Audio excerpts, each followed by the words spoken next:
Hey, Valerie. How are you? Oh, good. Is this Phil? It is. Well, nice to meet you. How are you? Very nice to meet you. I'm doing great. In fact, I love what the Canadian food world is doing. It's just so terrific. I've visited a lot of produce farms up there, and it is so far ahead of what so many other countries are doing. Well, that's exactly actually what I was going to ask you. Is how do you see one of the questions anyway? Is how do you see Canadian food production different and buying habits different than that in the United States? Well, keep in mind something when we look at Canada.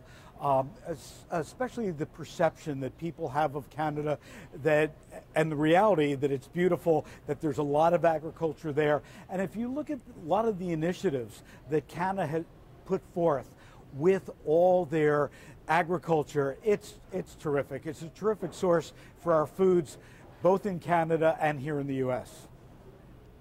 Well, I'm actually from Edmonton, Alberta, which is in the middle of the Prairie Provinces, Yep. or one of the, the food-producing, Alberta beef-producing provinces in Canada. And when you're looking at buying shifts in the United States with regards to food, where do producers actually fit?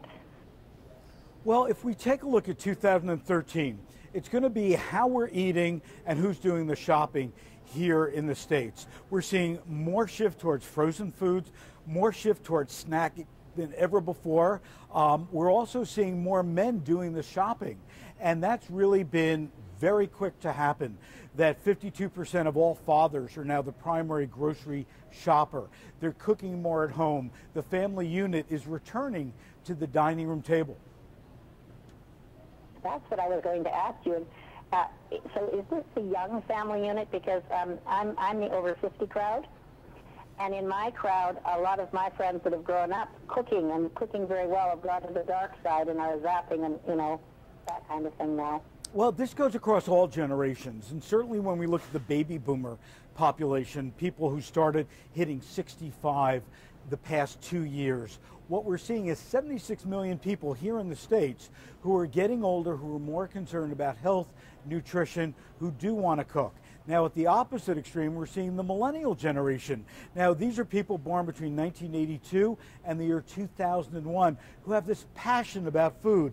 Here in the States, food trucks are the biggest trend, and they just follow food trucks on Twitter and on Facebook, and they're there before they actually show up. So there's a lot of excitement, and that's now being translated into the frozen food aisle as well, where we're seeing more high quality ingredients, more homemade taste, more homemade pastas, for example. And the major brands here in the States, Marie Callender's, Healthy Choice, P.F. Chang's, Bertolli, all have gone, off the cliff with fabulous recipes that are exciting, because again, for the millennial generation, when they wake up, they never want to eat the same meal twice. They want to have a new taste experience each and every time. Well, yeah, I mean, they have been basically the fast food generation for the earlier part of their life. Absolutely. And I've been an educator for over 30 years, and I've noticed in my classrooms that most of the parents don't cook anymore, and that's, the school lunches are coming with bags of one of these, one of these, one of these, and one of these, all from the supermarket.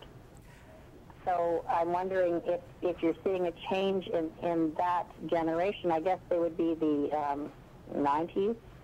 Absolutely. Absolutely, and if you take a look at what's going on with school lunch here in the States, there's been a huge shift. Our First Lady, Michelle Obama, has really led the charge where she's gotten chefs and schools to work together to have more fruits and vegetables. The new regulations that took place at the beginning of the school year are really pushing healthier offerings, fresher offerings, and that's going to translate to the way people eat at home and certainly the way they shop in the supermarket, which is why when they're picking up, something that's frozen, for example, they're reading ingredients, they want to see more fruits and vegetables in there. They want to see more whole grain pastas. And frankly, it's going to take a generation or two for us to change the way we eat. Yeah, because that's my next question. Well, I've got two. Number one, you mentioned food trucks. And what I've noticed about the trending in food trucks is It's kind of two ways. One is the local, really great ingredient food trucks, and the one are the outrageous foods. And it doesn't, the least healthy, the better. Well, I don't want to say the least healthy, but the more adventurous, the better. And when it comes to food trucks, the longest lines are at the foods that people have not consumed yet.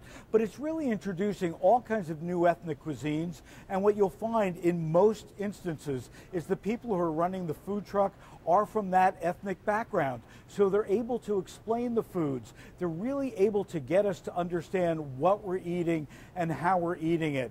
So the food truck phenomenon is going to continue, it's going to grow, and frankly, I think it's going to get even bigger than it is now.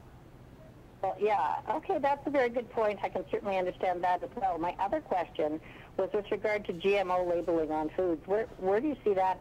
Do you see that coming? Well, you have to understand that Prop 37 just took place in California, and it was defeated. There's a lot of questions, there's a lot of concern about consumers and the industry getting the proper information out there. And I think that's the level that we're at right now. And for more information, what you can do, visit my website, supermarketguru.com, readyseteat.com, and everything you need to know is right there. And thanks so much.